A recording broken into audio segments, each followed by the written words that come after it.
Comment faire pour avoir confiance? Mais quand tu as confiance en la vie, toute ta création change. Alors comment tu peux faire pour avoir confiance en la vie? Peut-être déjà de comprendre que plus tu fais, moins ça va fonctionner. Quand plus tu fais à partir de l'espace de peur, moins ça peut fonctionner. Parce que chacune de tes peurs crée ce qu'elle craint. Ainsi, si tu fais les choses pour te rassurer, si tu fais les choses parce que tu as peur à l'intérieur et que tu as besoin de te prouver que ça peut marcher, ben tu vas créer avec tes peurs. Et si les peurs sont vraiment très fortes, ce sont elles qui vont créer ta réalité et prouver que tu as eu tort de passer à l'action parce que, en effet, t'as pas de valeur. Et ta réalité va te prouver que t'as pas de valeur. Et ton ego aura raison. Ta création te démontrera que ton ego a raison, que t'as pas de valeur et que tu ferais bien de pas te faire confiance et ça va juste nourrir, en fait, ton manque de confiance en la vie et en toi. Alors, comment faire pour avoir confiance? Comment démonter ce cercle vicieux? Comment réamorcer le cercle vertueux? Bon, je pourrais te dire, t'accueilles tes peurs et tu vois ce qui vient. Tu vois pourquoi tu as besoin de passer à l'action. Tu passes à l'action, tu te plantes et c'est pas grave. Après, tu fais le bilan. Ah, mais j'aurais dû faire ça et ça, si j'avais fait ça et ça, au lieu d'être dans la peur, j'y serais arrivé. Alors, au lieu de culpabiliser, eh ben, tu vas le faire la prochaine fois, ça et ça. Et tu vas oser repasser à l'action en faisant ça et ça. Et peut-être te replanter, mais en voyant que ça et ça et ça, ah, j'y avais pas pensé. Et c'est comme ça que tu vas t'améliorer et y arriver. Mais il y a un moment où en fait quand tu t'es tellement dans tes peurs que tu peux pas y avoir accès, que tu ne fais que te dévaloriser sans arriver à redresser le cap. Et c'est de ça dont j'aimerais te parler, de ce moment-là où tu es tout au fond, convaincu que t'as pas de valeur. Qu'est-ce qui a été utile pour moi? Qu'est-ce que j'ai traversé? Quels sont les éléments qui aident les personnes que j'accompagne? En fait, c'est de comprendre profondément que le personnage avec son ego qui se prouve qu'il a pas de valeur, c'est pas important en fait. On peut se détacher de ce personnage-là et prendre conscience intimement de la valeur de la vie qui nous traverse là à chaque instant, qui vit à travers nous à chaque instant, qui rayonne à chaque instant, qui vit, et de se raccrocher à ça. C'est-à-dire que, qu'en fait, quand on est dans la culpabilité, on n'est pas en train d'honorer la vie. Quand on est en train de tourner dans la honte, on n'est pas en train d'honorer la vie. Et en fait, ce qui est important, qu'est-ce qui est important? Ben, c'est d'honorer la vie qui nous traverse, qui s'expérimente, qui expérimente la peur et la traversée de la peur. C'est ça qui est important. qui est beaucoup plus important que l'histoire que se raconte le personnage qui se plante. Et alors, tout n'est qu'expérience. Un autre truc aussi, quelquefois la pensée va s'emballer. On va tourner dans la roue du hamster et on peut plus en sortir. Ça arrive souvent avec la honte. Quand il y a quelque chose dont on a honte, c'est comme si ça nous tombait dessus et puis ça tourne et on n'arrive pas à s'en sortir. Et là, je vais vous partager 2 conseils miraculeux. Ce qui marche très bien, c'est Ho'oponopono. Désolé, pardon, merci, amour. Se répéter ça. Désolé, pardon, merci, amour. Et ressentir l'amour. Alors c'est sûr que plus on s'est entraîné avant, plus ça marche. Désolé, pardon, merci, amour. Et se répéter ça au lieu d'entendre la voix de la honte pour se replacer dans l'amour. Et on peut se répéter ça pendant 1 heure de temps, pendant 2 heures de temps. Vaut mieux se répéter ça que les histoires de honte que le personnage est en train de nous raconter là. Désolé, pardon, merci, amour. Se répéter ça en boucle. Quand on se répète ça, ce qui est important, c'est d'avoir le sentiment de se nettoyer. On se nettoie de pensées erronées. Toutes ces pensées de honte, là, c'est erroné. C'est pas en train de servir la vie. Le deuxième conseil, c'est de demander à la grâce d'accomplir ses miracles. On ne sait pas, on confie tout dans les bras de plus grands que nous et on demande à la grâce d'accomplir ses miracles. Et on se répète ça en boucle. Je demande à la grâce d'accomplir ses miracles. On peut, pareil que pour Ho'oponopono, se dire ça pendant 1/4 d'heure, 20 minutes, 1 demi-heure, 1 heure de temps, pourvu qu'on soit pas là encore en train d'écouter la voix du personnage qui est en train de nous faire sombrer. Et plus on va se répéter ça, plus les idées peuvent arriver. Les idées qui vont arriver, ça va peut-être être « Ah mais sur ça, j'ai pas d'action, je lâche prise. Je pouvais rien faire, je pouvais pas savoir, sur ça, je ne peux pas agir. Mais sur ça, je peux agir. » Là maintenant, sur la vibration, sur qu'est-ce que je nourris. Là maintenant, je suis infiniment puissante.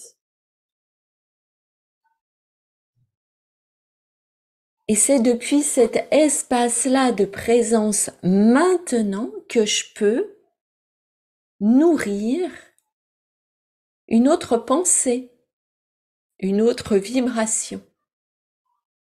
De lâcher prise, de s'en remettre dans les bras du divin, qui va faire ou pas faire, voilà. Mais nous, on fait de notre mieux. On a fait de notre mieux. Accepter qu'on a fait de notre mieux. On ne pouvait pas faire autrement. On devait vivre cette expérience et traverser, transcender la honte, la culpabilité, la peur de ne pas être à la hauteur, la peur de mal faire. Oui, je devais le traverser. Alors maintenant, c'est là, c'est présent. Comment faire pour avoir confiance? Ça ne dépend plus de nous, vraiment faire le tri entre ce qui dépend de nous et ce qui ne dépend pas de nous. Si ça ne dépend pas de moi, je lâche prise, ça sert à rien de m'encombrer avec ça. Mais ce qui dépend de moi, j'y travaille activement à apaiser mon système à l'intérieur pour pouvoir me rebrancher sur le cœur qui rayonne, sur la paix à l'intérieur.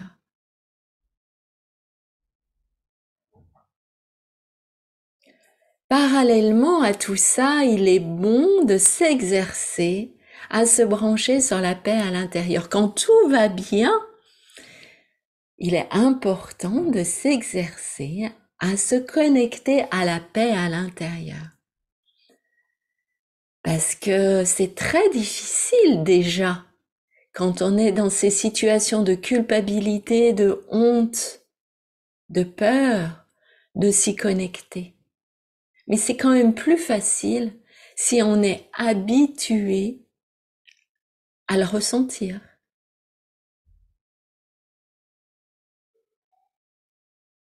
Et pour y arriver, un autre conseil, c'est de méditer.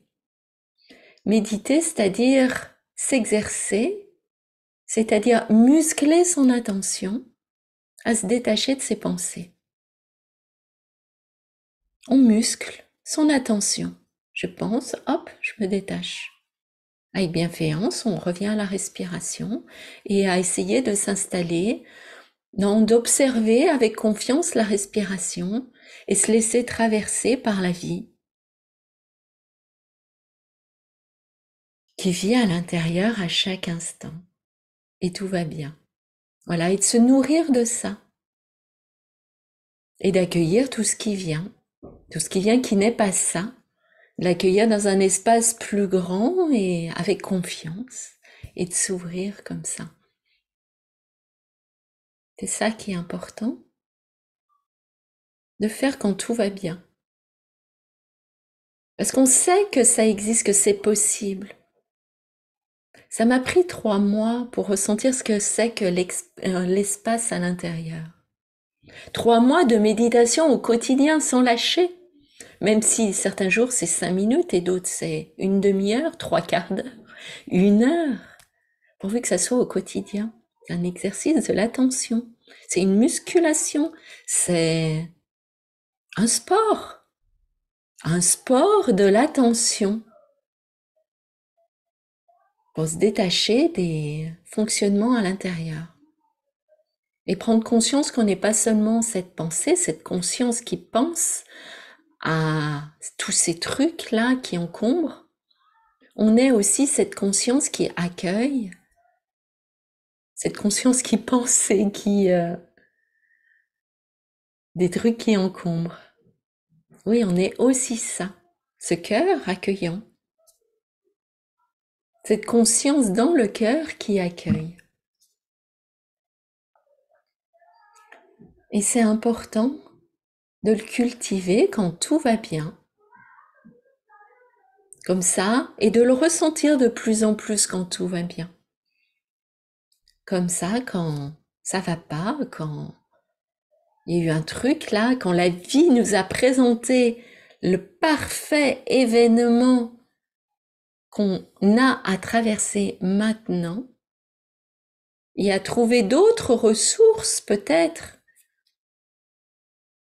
pour y arriver. Se connecter de plus en plus à la confiance dans la vie, se connecter de plus en plus à la confiance à la capacité de son personnage à se détacher,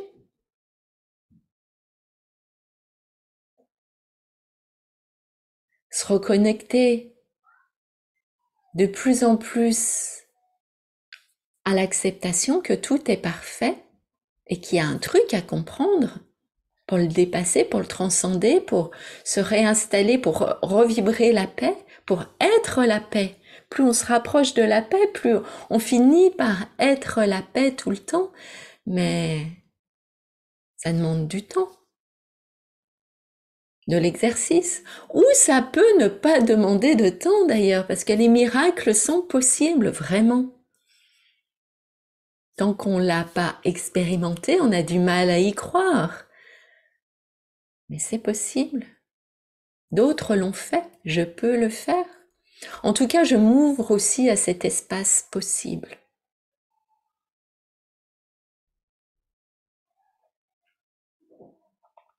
Comment faire pour avoir confiance? Il ne s'agit pas de placer toute la confiance à l'extérieur.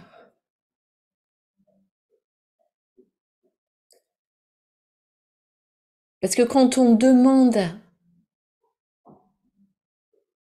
à, on va le dire, Dieu, la source, de faire les choses pour nous, c'est bien, on a fait la demande et on lâche prise. Mais après, qu'est-ce que je fais? Aide. Toi, la vie t'aidera. Aide. Toi, la vie t'aide déjà en fait. En fonction de ta vibration, elle te renvoie exactement la bonne chose. Si tu es dans la confiance, eh ben, les synchronicités positives vont se mettre en place. Faut le vibrer dans la durée aussi. Si tu vibres la peur, eh ben, elle va te présenter tes peurs pour que tu les transcendes et les dépasses. Tu peux faire confiance à la vie. La vie t'aide déjà. Alors aide-toi.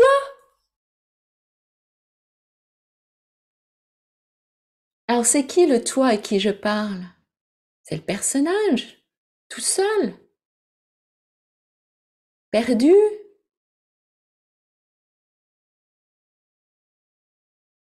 Dans l'insécurité?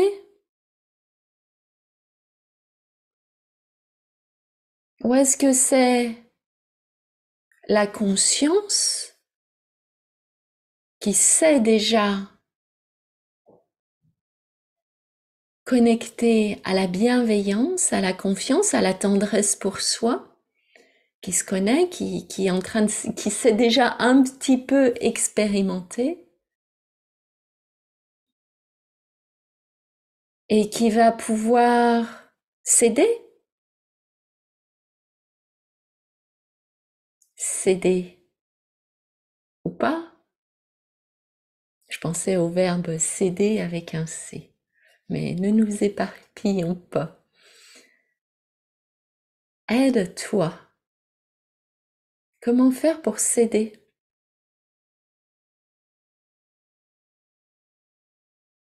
Pour que le personnage cède avec un C, pour que la conscience bienveillante puisse céder avec un S. Ben, c'est de se replacer dans la paix. Plus on est dans la paix, plus on sait que la vie est déjà en train de créer des expériences positives, des synchronicités dans le sens de la vie, dans l'invisible, qui vont devenir peut-être visibles si on maintient cette vibration-là et si on maintient des actions dans ce sens-là. Oui, parce que quand on est dans la paix, en fait, on va pouvoir avoir accès à nos ressources. Que quand on est dans la peur, on panique, on s'auto-sabote, on se noie. Quand on est dans la paix, on a les idées qui arrivent, les inspirations qui arrivent. Et là, quand on fait ce shift-là, on a fait le saut quantique de la confiance. Après, il y a encore d'autres choses qui peuvent nous y empêcher. Je le sens là. C'est le divin. C'est une confusion entre le père biologique et le divin. Quand le père biologique a été toxique, il y a une confusion et on ne peut pas faire confiance au divin. Et ça se travaille aussi. Voilà, je pense avoir donné beaucoup de clés pour pouvoir s'installer dans cette paix intérieure, s'exercer à maintenir cette vibration de paix dans l'instant, à savourer tout ce qu'on est en train d'expérimenter, avoir le sacré partout, le sacré qui crée à chaque instant dans le sens de la vie. et à s'en réjouir et à l'honorer et tout va bien. J'espère que tout ce que je t'ai raconté t'a parlé.